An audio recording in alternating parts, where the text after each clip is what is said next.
What's up, everybody? We're here with Hussar, that's right, the top middleweight in the entire world from Poland. Okay,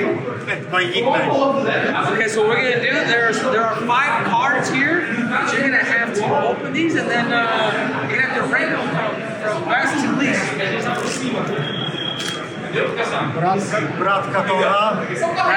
Brad Katona, I think he won the Ultimate Fighter 2 times. Oh, Ken Shamrock, this is a good one. Marcin Tybura from Poland. Ah, look at his autograph, bro. Heavyweight.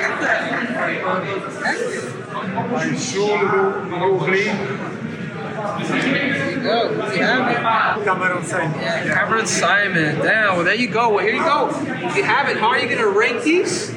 According to what you think, from least to great. Marcin Tybura. Okay, so we'll put him at 1. This is Ken Shamrock because I love all UFC. Arion Lubli. Cameron Simon. Okay, the South African. Yeah. And last position. Okay, all right, awesome. Well, you know, I wanted to. These are going to be your cards, bro. This is your collection. It's a gift from the Triple C and Tops, so you can continue to keep collecting the top cards. Enjoy, have fun. Those are your cards.